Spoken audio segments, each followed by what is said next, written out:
ভাবছেন এত সুন্দর কয়েন প্লান্ট কি করে হলো?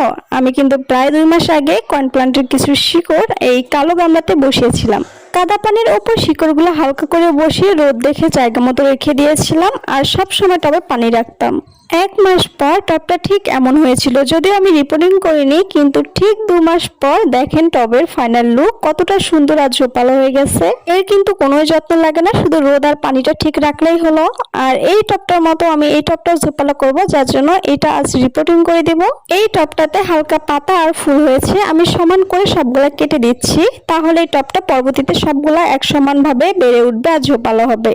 কিন্তু আমি এটা কি ভুল করে ফেললাম, এই টবে যে আমি কাটা মুকুটের কাটিং বসিয়েছিলাম এটা তো আমার মনেই ছিল না, আর এটা কবে বসিয়েছি এটা আমার মনে ছিল না। আমি ভুল করে কাটা মুকুটের কাটিংটা কেটে দিয়েছি, যদিও এটা একদম চারা হয়ে গেছে, শিকড়ও এসেছে।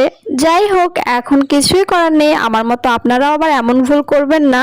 তো এই টবটা আমি রিপোর্টিং করা শেষ করে রোদ দেখে একটা জায়গায় রেখে দিলাম, আর কাটা মুকুটের কাটিং চারাগুলো বসিয়ে দিলাম। তো আজকের ভিডিও এই পর্যন্ত।